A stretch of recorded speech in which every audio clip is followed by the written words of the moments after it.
Hello guys. এতিয়া আমি মৈদাম চাম। এতিয়া মই আপোনালোকক দেখুৱাম। এতিয়া আমি সবে চাম মৈদাম। বলক।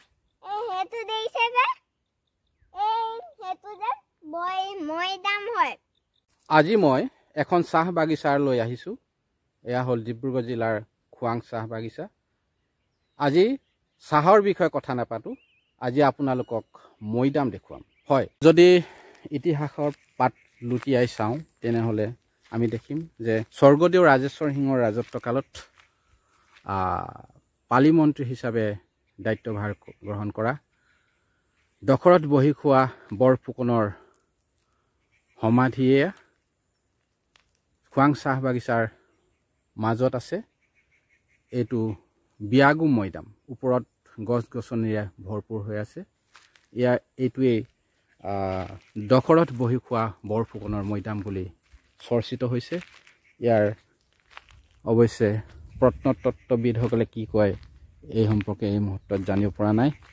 আমি আশা কৰিম এই মৈদামসমূহ সংৰক্ষণ হ'ব লাগে, ইয়াৰ গৱেষণা হ'ব লাগে, কোনটো কাৰ মৈদাম, আৰু ইয়াৰ ৰাস্তা ঘাটসমূহ উন্নীত কৰিব লাগে। তেতিয়া পৰ্যটক আহিব, আমি ৰাজহ সংগ্ৰহ কৰিব পাৰিম, অসমৰ ৰাজহ ক্ষেত্ৰখন টনকিয়াল হ'ব।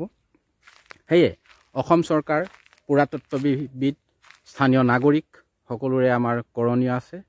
আমি সকলোৱে মিলি এনে সম্পদসমূহ, ঐতিহাসিক সম্পদসমূহ সংৰক্ষণ কৰিব লাগে আৰু সংবৰ্ধনৰ ক্ষেত্ৰত গুৰুত্ব দিব লাগে। এয়া মই আপোনালোকক দেখুৱাইছোঁ স্বৰ্গদেউ ৰাজেশ্বৰ সিংহৰ ৰাজত্বকালৰ দখৰত বহি খোৱা বৰফুকনৰ মৈদাম। ইয়াৰ আশে পাশে বহুতো সৰু সৰু মৈদাম আছে। ইয়াৰ কাষতে আৰু দুটা কিছু ডাঙৰ মৈদাম আছে। ইয়াত এখন উন্নয়ন সমিতি হৈছে বুলি জানিব পাৰিছোঁ। ভাল কথা, চৰকাৰে পদক্ষেপ লওক, মৈদামসমূহ সংৰক্ষণ আৰু সংবৰ্ধন কৰক। তেতিয়া দেশী বিদেশী পৰ্যটক আহিব, আমাৰ ৰাজহ ক্ষেত্ৰখনৰ ৰাজভঁৰাল টনকিয়াল হ'ব। চৰাইদেউৰ মৈদামে ইউনেস্কোৰ দ্বাৰা স্বীকৃতি লভাৰ পাছতে চৰাইদেউৰ মৈদামৰ গুৰুত্ব বাঢ়িছে। বিদেশৰ পৰ্যটকে এতিয়া নিশ্চয় ভিৰ কৰিব। কিন্তু কেৱল চৰাইদেউতে নহয়, অসমৰ বিশেষকৈ উজনি অসমৰ শিৱসাগৰ, ডিব্ৰুগড় আৰু যোৰহাট জিলাত বহুকেইটা মৈদাম আছে। ইয়াৰ খুৱাং চাহ বাগিচাৰ মাজত অৱস্থিত এই তিনিটা মৈদাম, ইয়াত কিছু ডাঙৰ মৈদাম তিনিটা, শতাধিক মৈদাম আছে বুলি জানিব পৰা গৈছে। ইয়াৰে অস্তিত্ব বহুত মৈদামৰ নাইকিয়া হ'ল। আপোনালোকক আমি দেখুৱাইছোঁ চৰাইদেউৰ মৈদামে গুৰুত্ব পালে, এই মৈদামসমূহেও গুৰুত্ব পাওক। ইয়াৰ সংৰক্ষণ সংবৰ্ধন যদি হয়, আমাৰ পৰ্যটন ক্ষেত্ৰখন উজ্বলি উঠিব। ঐতিহাসিক সম্পদসমূহ সংৰক্ষণ সংবৰ্ধন হ'লে আমাৰ সকলোৰে বাবে মংগল। ইয়াৰ বাবে আমাৰ ঐতিহাসিক সম্পদসমূহো সংৰক্ষিত হ'ব আৰু পৰ্যটন ক্ষেত্ৰখনো উন্নত হ'ব। এইটো এটা মৈদাম, সৰু মৈদাম। ইয়াৰ কাষতে আছে মৈদাম, বহুত আছে, বহুত দেখিবলৈ পাইছোঁ সৰু সৰু মৈদাম। ইয়াৰ সংৰক্ষণ হ'ব লাগে, নহ'লে বাগিচা কৰ্তৃপক্ষই হয়তো এদিন খহাই পেলাব। গতিকে এই ক্ষেত্ৰত চৰকাৰে গুৰুত্ব দিয়া আছে। এই বাগানখনৰ নাম কি? এইটো খোৱাং বুলি যাওঁ। অঁ, এইকেইটা কি হয়? এইকেইটা ৰজা দিনৰ হয় মৈদাম। ইয়ালৈ মানুহ আহেনে? আহে ফুৰিবলৈ আহে ন? আৰু বাগানৰ মাজত আৰু মৈদাম আছে নাই? আছিলে, এইডোখৰ এটা ভাঙি দিলে এইখন। ডাঙৰ মৈদাম আছিলে নেকি? সেইটো ডাঙৰে আছিলে। সৰু সৰু মৈদাম ধেৰ আছে। কিছুমান খহাই দিলে নেকি? খহাই দিলে, বগান লগাই দিলে। অঁ, 100টাতকৈও বেছি আছিলে আগতে আছিলে ন? অঁ, এতিয়া কেইটা ডাঙৰ কেইটা আছেগৈ? এতিয়া ডাঙৰ আছে 5টা আছে। আৰু কোনফালে আছে? এইপিনে 2টা আছে ডাঙৰ ডাঙৰ। অঁ, এয়া খুৱাং চাহ বাগিচাৰ মাজত সৰু বৰ অনেক মৈদাম দেখিবলৈ পোৱা গৈছে এয়া আপোনালোকক দেখুৱাইছো শতাধিক মৈদাম আছিল বুলি জানিব পৰা গৈছে এতিয়া বহু মৈদামৰ অস্তিত্ব নাই এসময়ত শতাধিক মৈদাম আছিল বুলি জানিব পাৰিছো কিন্তু এতিয়া তিনিটাহে ডাঙৰ মৈদামৰ অস্তিত্ব এই ইয়াত দেখিবলৈ পাইছো সৰু সৰু মৈদাম বাগানৰ মাজত আছে ইয়াৰে